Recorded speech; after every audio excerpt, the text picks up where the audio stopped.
Welcome everyone to the Europlanet webinar on Open Planetary Science. It is great to see so many attendees today, and we have three most excellent and very relevant presentations for you in store. I also expect some real good discussion after the talks on this open science topic, which is so important for everyone involved with research. So let me introduce our three speakers today. The first speaker is Alessandro Frigeri. Alessandro is a research geologist working at the Italian National Institute for Astrophysics, INAF, in Rome, Italy. He's been part of several scientific teams of ESA and NASA missions to the solar system. And currently he's working on the ESA Rosalind Franklin rover mission to Mars and robotic exploration of the moon, of which we are seeing quite a lot these days. And Alessandro, he will talk about general open science and open planetary science. Then the next talk will be by Nicolas Manaud. Nicolas is an independent space science data consultant and designer at SpaceFrog Design. And for the last 20 years, he's been working as scientific software engineer, developer, and data archivist in support of ESA solar system missions, Mars Express, Rosetta, and now also JUICE. He co-founded OpenPlanetary, which will be the topic of his talk, in 2018 to address the need of the planetary science community for sharing ideas and collaboration on common planetary data challenges and opportunities. And the final talk will be by Mark Wieczorek. Mark is Director of Research at the CNRS, the Institut de Physique du Globe de Paris. His research focuses on using geophysical data and remotely sensed geochemical data to study the interior structure and geological evolutions of the terrestrial planets and the moons. He's a co-I on, or he was a co-I on missions in the past, the SMART-1, Chandrayaan-1, X-ray fluorescence spectrometers, NASA GRAIL, and currently also the InSight and Psyche missions, the Lunar Vertex mission, laser altimeters on Bepi-Colombo and JUICE. So that's quite a large spectrum there. And very significantly for his talk, which will be about the Diamond Open Access Journal Initiative for Planetary Science, he was an editor-in-chief of the Journal of Geophysical Research Planets from 2011 to 2015. So with those introductions, I will now hand the floor to Alessandro, who will talk about open planetary science. Alessandro, the floor is yours. So thank you, guys. Thank you, Martin. Thank you, Europlanet, for this invitation. I'm really pleased also to be together with Mark and Nicolas, because we share very interesting project. I'm very pleased. I'm very pleased for that. So I will give you a brief introduction to open science from the researcher perspective. Let's say now open science is a very, let's say, studied thing, but I will try to give the open science concept a context within the planetary science community as we are. So I want to share my experience, basically, and my experience with open science was this graph, and to me it was misleading. Let's say it was like disorienting completely. So I say, what is this open science about? Is it taxonomy? It needs taxonomy. It needs to place ourselves in one of these nodes. So the answer is obviously not, and this is something that brings us as a researcher to start to think and understand why we need open science, and when it happens that we started to need this open science thing. So back in the 2013, there was it was the cover of a very, very famous magazine, The Economist. I was actually traveling for work, so I was in Madrid, going at ESA, and at the airport, actually, I saw the topography of Mars on the O there. I say, interesting, how science goes wrong. At that time, I was a student, and my plan was to become a researcher. So I bought this magazine, and and I discovered a lot of things. This is amazing. It is a striking, very, very well written article, and it concentrates a lot of problems that research was facing since the 80s, the 90s, and the early 2000s.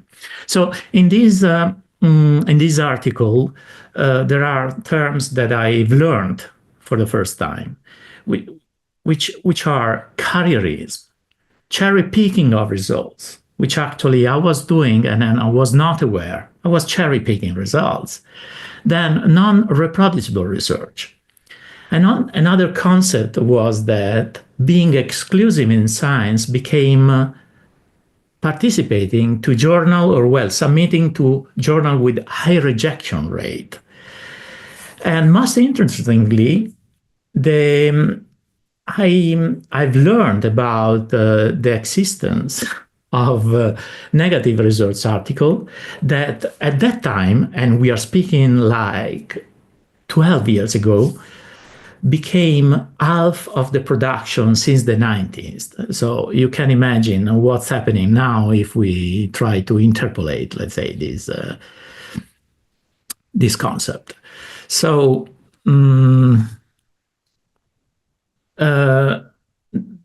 this is a problem. This was a problem, and basically it brings to the need to find a solution. So in this book of Midema, and recently published, is a complete book about open science. And I found very interesting this phrase which introduced the need to invent a term, or to introduce a term, open science, which is therapeutic to the science itself. And basically, in the Midema book, there is this, it's very interesting because it's obviously very in-depth analysis. It is a very in-depth analysis of the open science itself. But the bottom line is that with open science, we are trying to come back to the basics of the scientific method, and we are trying to locate where was the problem, as scientists usually do. So the basics of the scientific method are those ones. So I think that the scientific method, the scientific method is the rule of the play we are playing with science. It was introduced by Mr. Galileo Galilei in 1600s, and those are the phases of the scientific method in a nutshell. Of course, it depends by the type of research, but basically we pass through these phases which are very important and necessary to produce a solid science. Among these phases, the point 7 is the most important, because without that, we will not be able to go on the results of each other's. So communication, which is sharing results with the scientific community through peer review, is a very peculiar and very important step in the scientific method. So we have to take care that this peer review works, and also that the communication and the publication of results is solid enough. I'm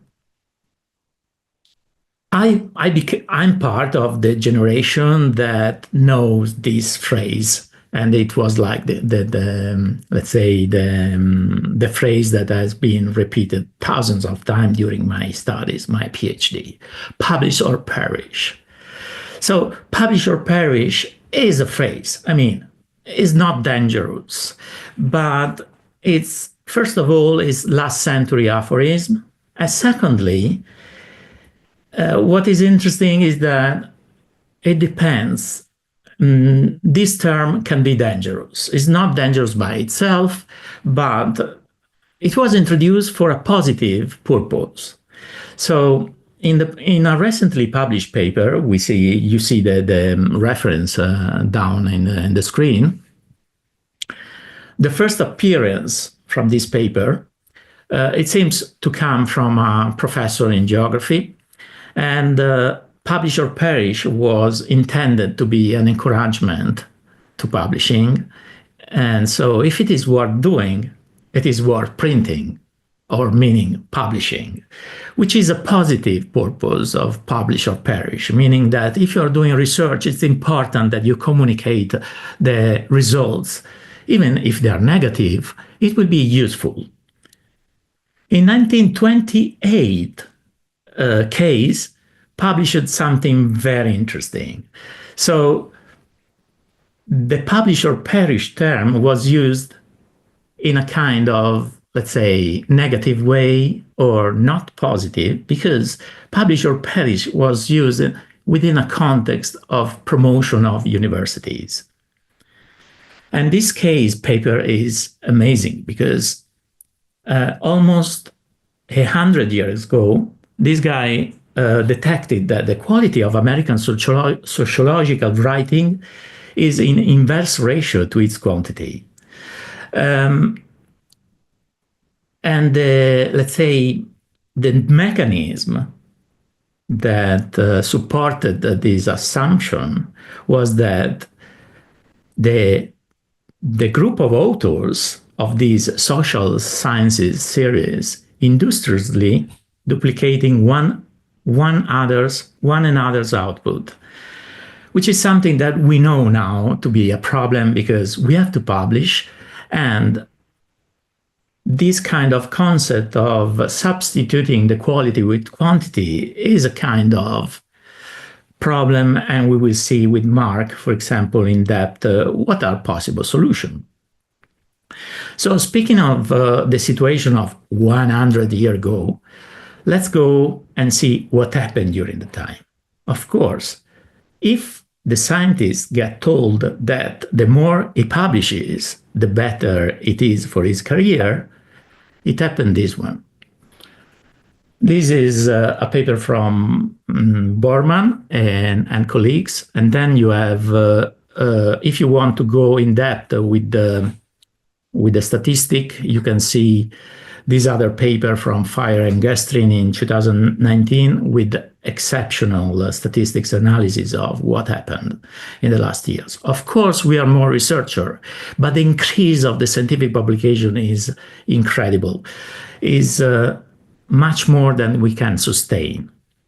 And so those are the evidence of that mechanism of substituting the quality with the quantity in this kind of chimera to try to quantify the production with the number of publication without taking into account the content of the publication itself.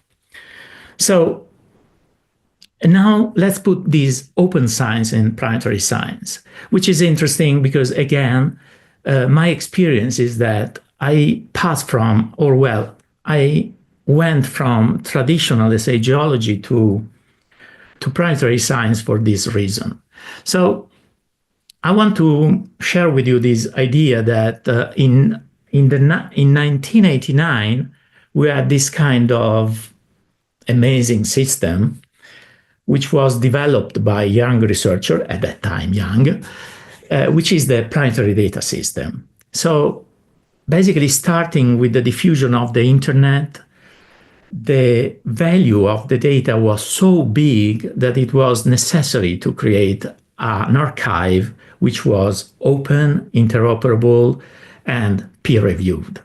So in this paper from Lee in 1991, you have the description about this planetary data system, which is really open science well before open science.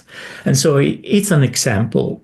And what's important is that this kind of system enabled researchers worldwide to do planetary science. And that's incredible because it was not obvious to have access to the data at that time.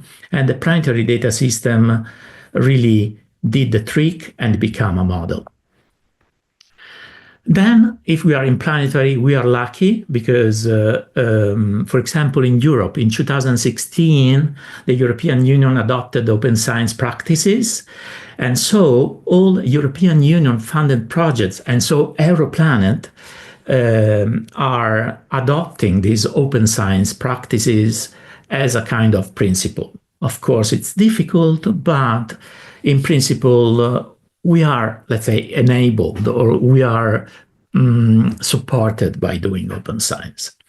And then from some years, the NASA transformation to open science is an amazing project where beside advertising for open science, we have courses, and we have also requirement to become proficient in open science practices. And that's an important step because NASA has a big experience, of course. The heritage of NASA is huge, and knowing that NASA has this kind of programs, it's relevant to our open science quest, let's say. Then, since 2016, we have the OpenPlanetary initiative, which is an international initiative which promotes the practices of open science, and Nico will speak you more about. Another opportunity in our field is to start getting know the Diamond Access Open Journals, and Mark will speak you more about that. And then I show you what's happening at the national level in Italy, because I live and work in Italy, but you have to check on your country. I think that you have equivalent situation. For example, my institution has a specific program for open science, a discussion group, and is growing. And the discussion is becoming interesting. And also we have nationwide initiative for open science in general. So, especially for the youngsters, what are the guidelines for open science? So, every time we look for the open science, we found this taxonomy, a complex graph, and the danger is that we end up in one of these nodes. Since we are a researcher and we are scientists, we have to go first with a broad vision. We have to know the context before going into the content of something. So to leave you some guidelines, especially for the youngsters, I think that we have two concepts that they will be very important.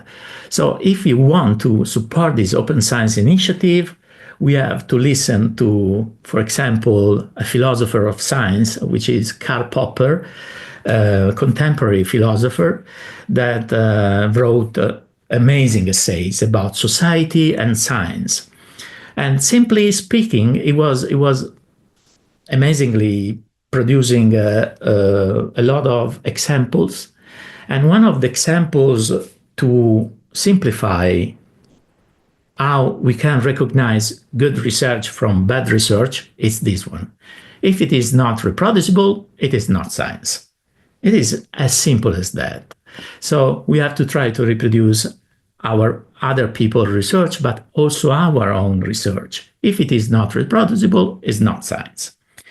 And if you're not in philosophy and you are like more a nerdy guy, we can ask the suggestion of Mr. Yoda. We have to use the scientific method.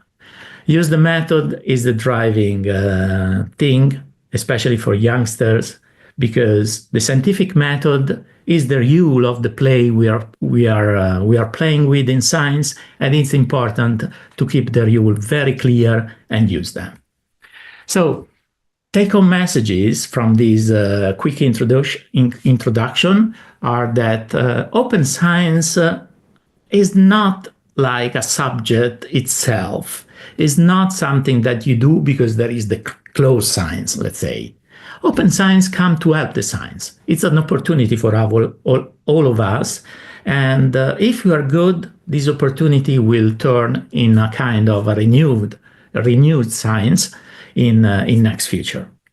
So we saw how publish or perish has led to this distortion, not because we don't have to publish, but because we have to publish something that is reproducible, consistent, and it takes an effort, but it will be very useful for the future.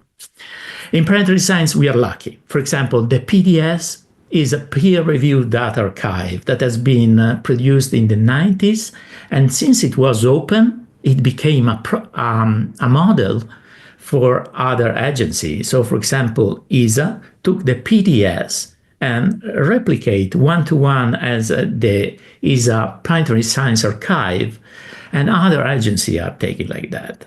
So automatically we have a system in planetary science which is interoperable by design. Speaking about the practice of open science, basically we have to be human and gather with people, look in our research institutes, university, and a small group of people that discuss about what are the problems of research or science and how to solve them. So we have international initiatives like OpenPlanetary and the Diamond Open Access Journal in Planetary Research, as planetary research is coming, and Mark will speak about that.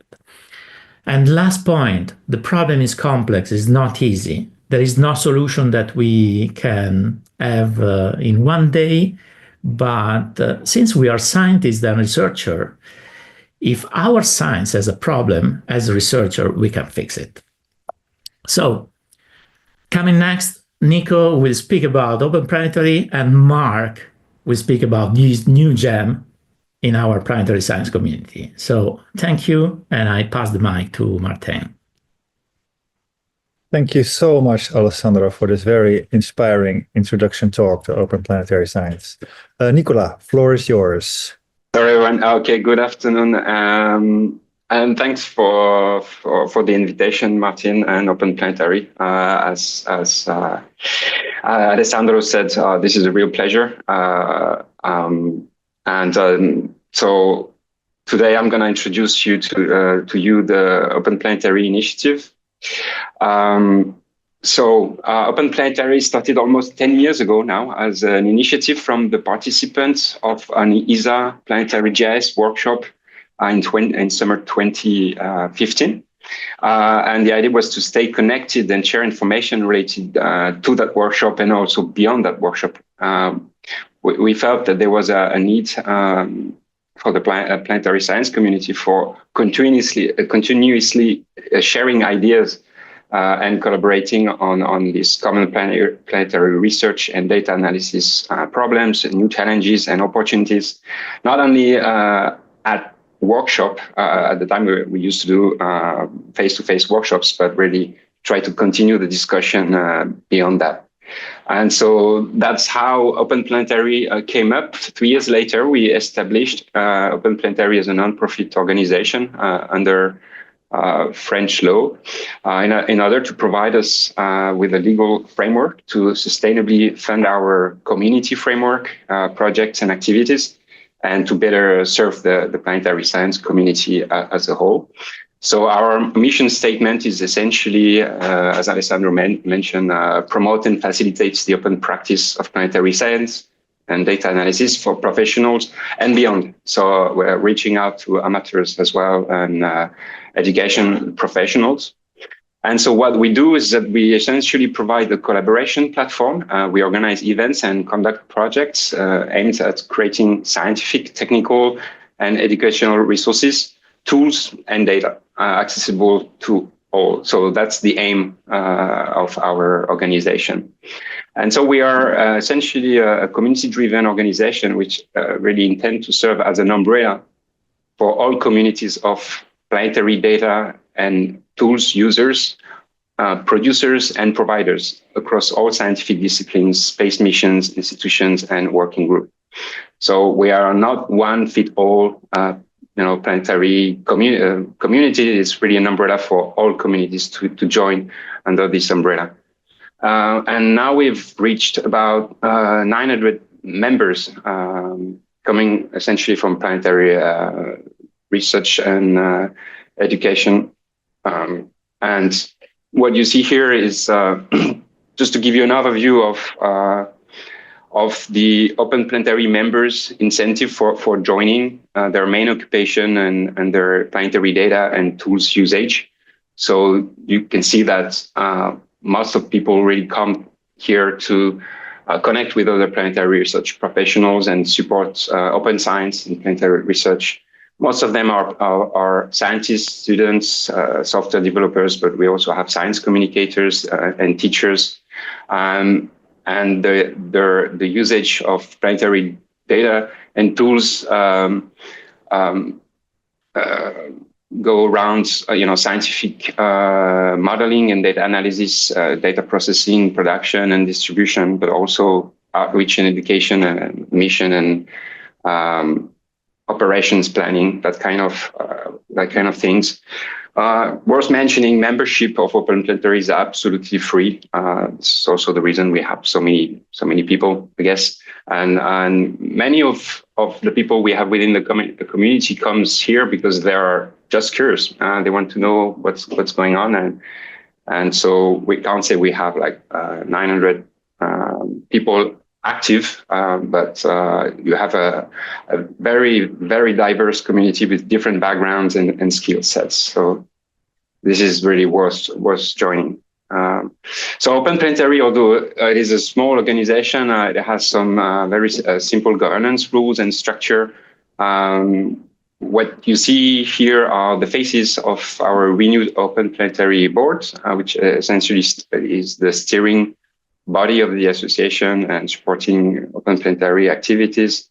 And administrative tasks are handled by a bureau made of a president, secretary, and treasurer.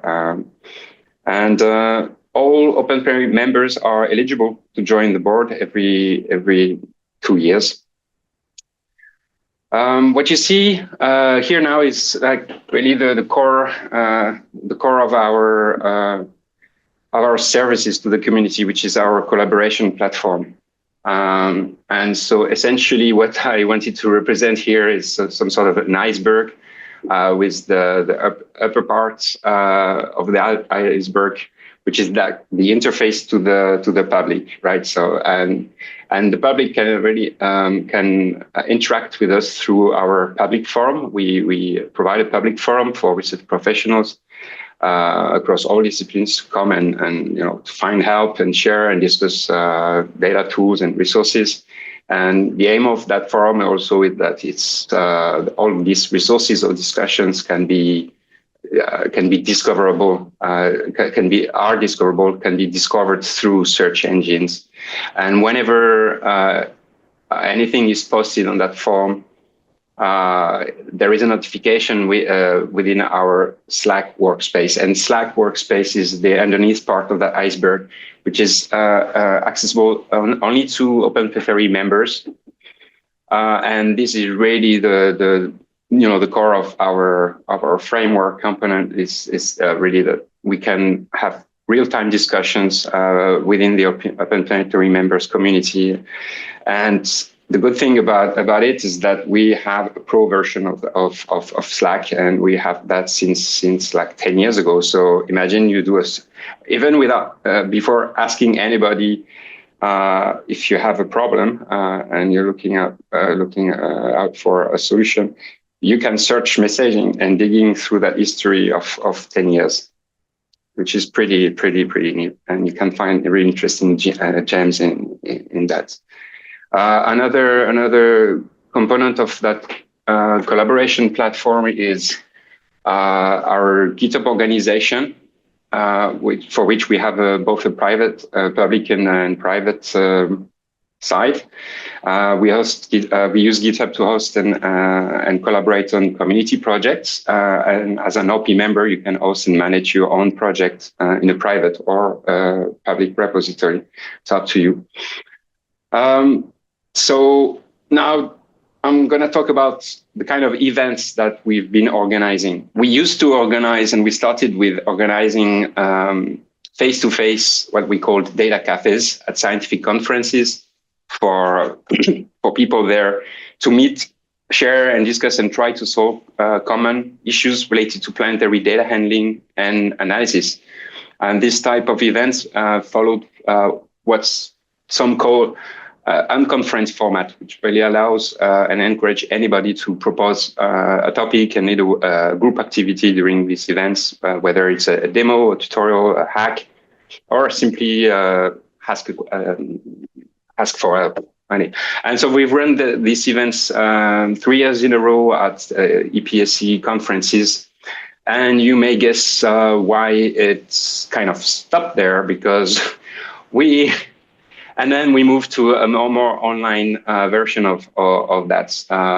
Essentially, the reason was obviously the pandemic hitting globally, and people within the OpenPlanetary took the initiative to organize this regular, what we call virtual launch. So we've been doing this since 2022, and the idea was there more in the form of a seminar, very similarly to this webinar series by Europlanet, but very more focused on technical topics of interest to the planetary science community. So we've accumulated quite large number of talks now. I don't have the numbers, but might be like above 60 or 70 talks that you can all find on our YouTube channel. And if you're interested, I invite you to subscribe to our newsletter to receive invitations. We have about 420 plus subscribers, and in average, in these events we have about 20 participants. And again, here the variety of talks is pretty impressive. I've just put here some thumbnails of previous talks. But the message here is that this OP virtual lunches still continues. So really, I invite you to subscribe to our newsletter. In 2020, we've organized, it was one time only, but it was a very successful first virtual conference we organized pretty much for the same reason, because the pandemic hit the world. And it consisted of lecture-length talks from invited speakers, networking opportunities, and also here all the recordings are available on YouTube, and you can find interesting tutorials, I'm sure. A few words about community projects. We are supporting community projects. Besides the events that we organize, we really want on a voluntary basis push our community to contribute to existing community projects or propose and lead new ones. And whether it's a software, a data set, training materials, or even an event. What I present here are the two, let's say, flagship community projects that we are supporting. One is called OpenPlanetary Map, or OPM, which is a project to foster planetary mapping and cartography on the web for all, meaning not just scientists, but think of journalists, for example. And actually it might become more and more relevant now. Everybody wants to go to the moon or Mars. But yeah, and then the core service of this project at the moment is around providing base maps for a varied sets of different target bodies and data sets. We have also another flagship project called Planetary Pi, which is kind of it's a community project. So it's not like an open planetary project. Again, it can come from the community. So obviously the project, the people involved in Planetary Pi are very well connected to OpenPlanetary and use OpenPlanetary Slack to discuss among the participants, the contributor of this project. And this project is a community effort to develop a core package for planetary science in Python and foster interoperability between Python planetary science packages. So if you want to know more about the project, I put here the URL, planetarypi.org. So if there are some Pythonists in the group, just draw your attention to that. So I'm just going to leave you with its last slide, which sort of tells you how you could contribute or support us if you're interested. The first thing is that you can join OpenPlanetary as a member and invite collaborators within their community to bring them with you. The main benefit you will get immediately will be access to Slack. This is very precious. And again, membership is free. Second thing, subscribe to our OP virtual lunch newsletter. We have at the moment these events every week or every month. Initially it was every week, then every month, and now we want to turn it back to a weekly event. So stay tuned. Meanwhile, you can subscribe to our YouTube channel and dig into all the videos and resources we have there. If you are on social media, we are on LinkedIn, Mastodon, and Blue Sky. If you want to get in touch, drop us an email at team@openplanetary.org. And okay, we live by donations. And we have also a sponsorship program. So that's why I put these two links here. So whether you're an organization or a company yourself, or you are in such an organization, you may want to ask a representative of that organization to consider becoming an OpenPlanetary sponsor. And that's all for me. Thank you very much for listening, and we have hopefully some discussion after the talks. Thank you. Yes, thank you so much, Nicolas. I already saw a couple of questions popping up, so that should be good. Thank you. And Mark, the floor is yours. Great. So it's really my pleasure to talk to you about our initiative to create a new Diamond Open Access journal in planetary science, which will be called Planetary Research, and which will launch within 1 year's time period. So the first question is, why do we want to even create a new journal? It's not because there aren't enough journals for us to publish in, but it's simply because the academic publishing system is broken, in my perspective. In particular, we believe that there should be no barriers to publishing publicly funded research. And we also believe that there should be no barriers for people to access our research, especially when it's been funded by the public. Now, the problem is that if you want to publish a paper as open access, you may have to pay somewhere between 2,000 and 10,000 euros or dollars per article. On top of this, many journals, they also require paying an expensive personal or institutional subscription to access the journal's content. And here I'm just showing on the right-hand side a couple paywalls that you've probably seen from Nature and from AGU. On top of this, most planetary science journals, they do very little to promote the work that they publish. And I think this is a shame because each of these journals, they have the resources. They each make about 1 million euros in profit per year per journal. And also, I'd say most journals are somewhat slow to respond to the needs of their communities. So the solution is to create a new community-run Diamond Open Access journal. And what does Diamond Open Access mean? Well, it means simply is that it's a publishing model where there are no fees for authors and no fees for people to access the journal's content. And on top of that, the authors retain the copyright to their own work. Now, this might sound great and idealistic and somewhat utopian, but can it actually be done?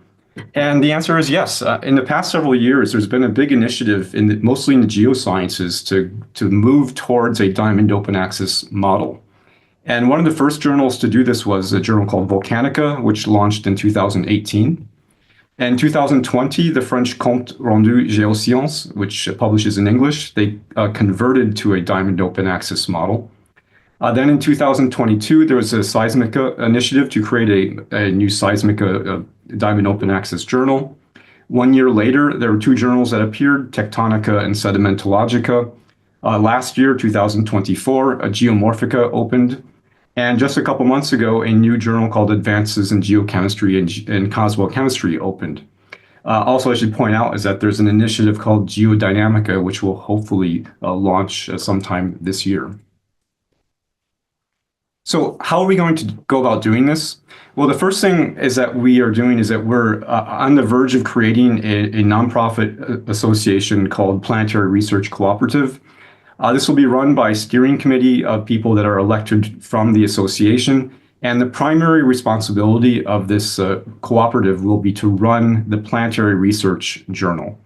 And this journal will be run by an editorial board, which is independent from the rest of the association.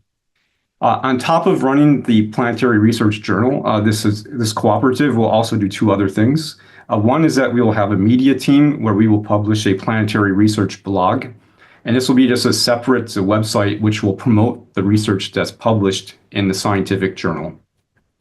And also we have a team of people that will work on providing some services to web services to the community. One will be a Mattermost server, which is an alternative to Slack and Discord. Another is Mastodon, which is an alternative to Threads, X, and Blue Sky. And we're soon going to launch a PeerTube instance, which is an alternative to YouTube. Okay, so I think it's important to point out, especially with what's going on in the United States right now, is that this association and the journal will be independent and resilient to political and corporate interference. And the reason for this is that this is a community-owned and community-run project. And because the primary objective of this association is just to run a single scientific journal, we'll have a very low bureaucratic overhead, which will allow us to make changes fairly rapidly. The association and the journal are international in nature, but by necessity, we are registered in France as a nonprofit. And then lastly, we are going to strive to use open source solutions for two reasons. One is to bring down costs, since we're a nonprofit and don't have lots of money, but also to safeguard against things like price gouging and being trapped in siloed ecosystems. Okay, so just a few words about the journal itself. In terms of the scope, the journal will be very similar to what you're already familiar with. We will cover all topics in planetary science. And I would say that we will probably be even more diverse and open than the other journals that are available, because we will include as topics exoplanets, articles about planetary instrumentation, articles about missions, articles about data sets, and articles about numerical codes. And also on top of this, in terms of article types, this is also pretty standard, but we will publish research articles, long form, short letters, reviews, and commentaries. Now, in terms of the review process, what we do is that each manuscript is going to be evaluated by a single editor and potentially an associate editor who helps out. Each paper will be reviewed by default 2 people. Which is the standard in our community. And the author will have the choice of using a single blind or a double blind review process. Now, in order to find good reviewers, what we're going to do is create a reviewer expertise database, which is based on what the Seismica journal did. After the paper is accepted for publication, we will publish a review report, which has the reviews, author responses, and editor decisions that were involved in the process of publishing the paper. And then also after the article is accepted, we will try to promote it as best we can on the Planetary Research blog and also through other social media outlets. Okay, so who actually is going to publish the journal?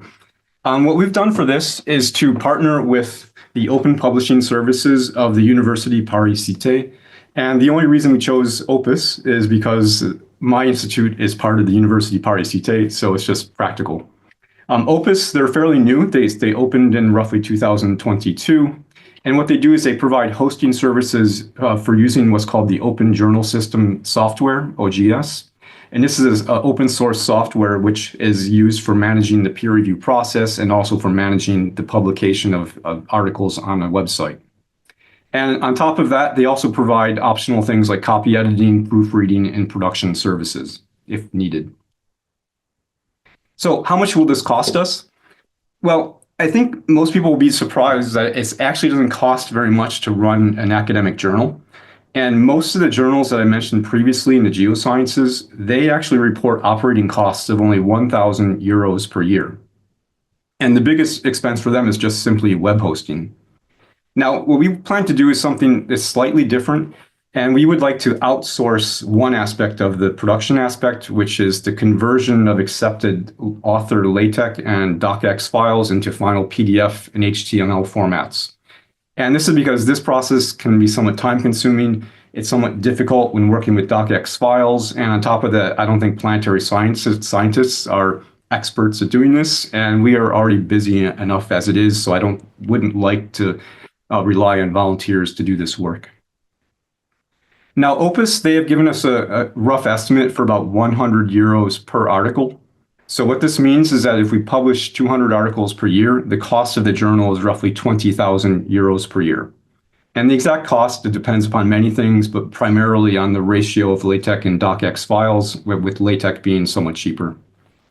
Also, the Opus is offered to provide copy editing and bibliography formatting services at an extra cost. This would roughly double the cost, but we feel that we can probably do most of this ourselves. So next question is, how do we actually pay this? In the short term, what we've done is we've submitted 2 proposals, or are about to submit 2 proposals in France to fund the journal for its creation and also for the first 3 years of operations. And in the worst case scenario where these proposals aren't selected, the founding members of the journal will pay for the first year or 2. So it's not a problem. In terms of the long term, we're looking at 3 different options. The best case would be to have a single payer, such as ideally the European Space Agency, but it might not be plausible. The second option, which is probably what we will go with, is to create a consortium of about 10 national space agencies and research laboratories to share the costs. So this would be something like paying 2,000 to 3,000 euros per year per partner. And the third option is just to ask for donations from the community. So if we have 100 researchers that donate 200, 300 euros per year, that would be sufficient to keep this project running. Okay, so hopefully now everyone's excited and they want to be part of this project. And there's a couple ways you can get involved. So the first is that you can apply to be the editor-in-chief, one of the editors of the journal. We're looking for about 4 or 5 editors, and also associate editors who do less work, and we're looking for about 10 associate editors. And we just published our open announcement for these positions yesterday. The deadline to apply is in a couple months, July 1st. So if you're interested in being an editor or being part of the editorial board, please get in contact with us and respond to this announcement. The second thing you can do is, if you don't want to be part of the editorial board, you can volunteer to be part of the media or technical teams of the journal. And the media team, they will be in charge of running a separate website for the journal's blog and managing social media accounts. And for the technical team, we will be running lots of web services, some of which we'll be offering to the community itself, such as Nextcloud, WordPress, Mattermost, Mastodon, PeerTube, so on. So if you're into open source software and into programming, please volunteer and help us keep these services running. And then lastly, if you don't want to get involved with the editorial board or with the media and technical aspects, just join our online forum. Almost all of the discussions for what we're doing with this journal and the direction that the journal is going in is taking place on our Mattermost forum. So if you have any ideas on what the journal should look like, what direction it should go in, how we should distinguish ourselves from other journals, this is the place to do it. And one of the things that we're discussing right now is writing some of the journal policies. And 3 of the big ones that we need to work on a bit are policies regarding plagiarism, use of artificial intelligence, and also sharing of data. So you can join our forum with this link here, or you can find it on the journal's website. Okay, so that's all I have to say. And if you have any questions, I'd be happy to answer them. Excellent. Thank you so much, Mark. Thank you so much, Nicolas and Alessandro. All right, so let's see. There are a few questions already. Nimisha, she was the first to ask a question in the question box. So this is for Nicolas, I think, for OpenPlanetary. I know you started a tutorial series on SPICE, for SPICE on YouTube. Is there any plan on continuing this series? Yeah, I'm afraid the answer is no, but we would like to. And if there anybody else than the initial person who started that tutorial, I would like to continue that, I'll be really happy to continue it, because it seemed to have been really popular, but it was only first 2 episodes, and then the creator stopped. So okay. Sorry about that. watched a couple of those myself. It's just really interesting. Yeah, it's a very good tutorial introduction to SPICE. Yeah, absolutely. There is a second question from Felipe Ortiz. As an undergraduate student, how can I contribute to OpenPlanetary? Well, that's the big question also we are trying to answer now, because as I mentioned, we are a lot of people. We've aggregated 900 people. And as I mentioned in my talk, not everybody is active. And we are trying to find a way to direct people better to where they could contribute to. The first thing I would say that if you're not a member already, join OpenPlanetary. Get your access to Slack and DM anybody there, including starting with myself, and we will lead you to, depending of your interest, where you can contribute. There are other community projects that I haven't mentioned that are for which we have ideas or seeds growing, and you might contribute there. Yeah. So don't hesitate to join and ask around. Excellent. Okay. Any other questions from the audience at this point? No, not yet. Not yet. Oh yeah, there's one. Something in the Q&A chat from the Q&A from Philip Walter for Mark. An open access journal, is there a way and place to promote open science practice? For example, putting such requirements on researchers submitting papers? Yeah, as Alessandro mentioned, like, open science is a lot of things. Having open publications like we do is one aspect to it. Having open access to the data is another aspect. And it's very complicated with data, because the question is, what type of data should be uploaded? What type of metadata should you have? What type of documentation do you need? But we'll be following best practices, which are used by most of the geoscience journals, like AGU journals, for example, using the FAIR, which is, I forget what that stands for. Findable, accessible, interoperable, and reproducible. There we go.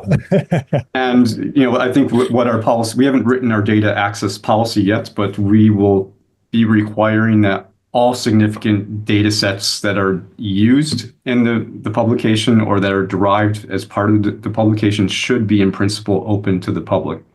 So that doesn't mean every single data point in a plot needs to be in some Excel spreadsheet, but it just means that if you spent 1 month of computer time to make a map, you should make sure that map is available so others can use it, so they don't have to waste their own time to reproduce that. So, we're going to do our best, and all I can do is suggest that you get involved with the forum. And if you have some ideas, especially every single field has different kind of requirements for open access for data. If you're a spectroscopist, you might have one thing, but if you're someone who does numerical modeling with convection codes, then the output of your model is very different. And it's not always obvious, like, if there's one policy that can be applied to every single field and every single person. So just please get involved and tell us what you think we should be doing, and we're going to try our best to make a policy that makes sense. Alessandro, would you like to comment on that? Or? Oh, yes. Basically, maybe this is something that we didn't get through. I think that it's important, it will be interesting to use within the new journal the PDI, which are permanently digital identifier for data. So, for example, one of the seminar can be about using the PDI, which is the more general thing of the DOI for the data. So, for example, while we write the article, we refer to the PDI of, for example, of the archive data, but also the PDI of the process data. And in that term, I think that generally speaking, let's say as from the philosophical point of view, we have to start to avoid the final phrase, everything will be available if you write the author. I mean, that will be the key.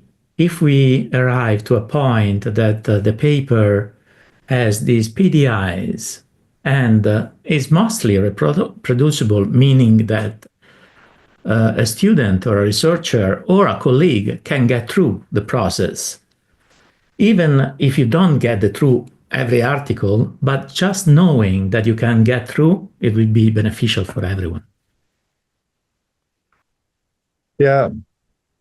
So no other questions at this point. So I have a personal experience with this. So I've just been publishing a paper, and the actual data for it is it's 1.3 gigabytes or something. But it's a practical thing.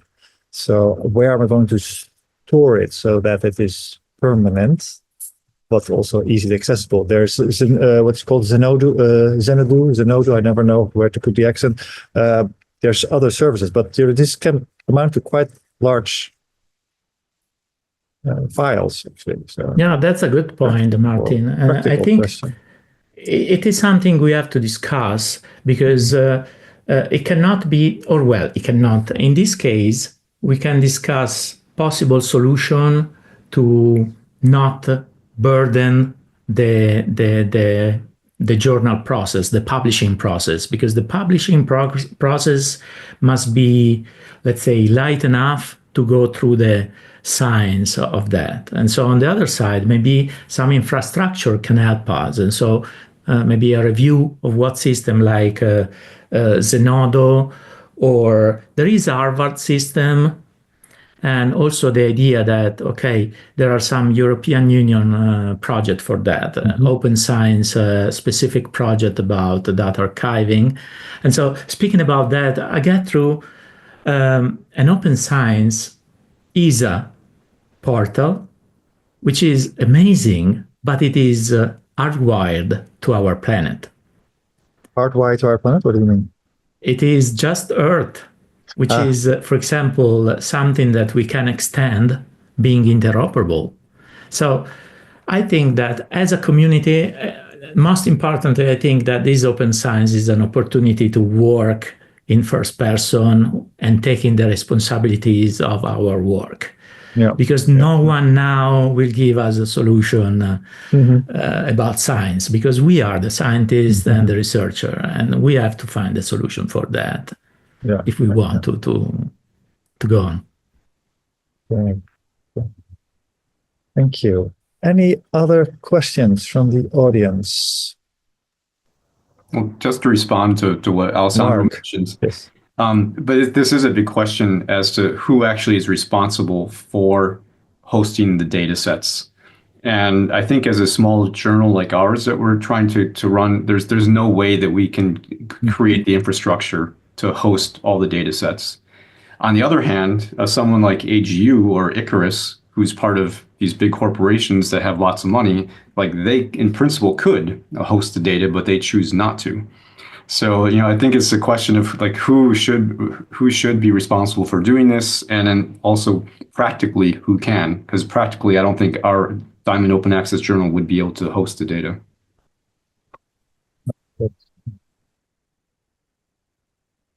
Definitely a practical problem that is not easy to solve.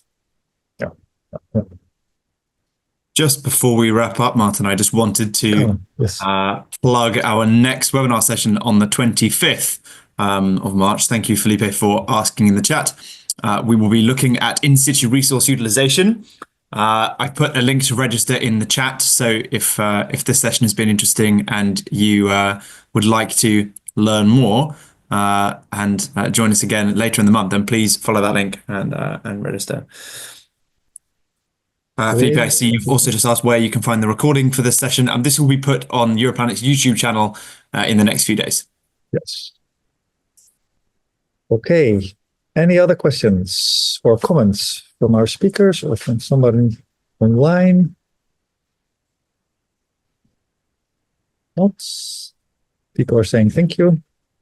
Well, I thank you very, very much for this very interesting set of talks. I think it's very relevant, and this is only the beginning. I think we can have perhaps more webinars on this topic, or even more specific workshops on this topic, because it's very relevant to all of us.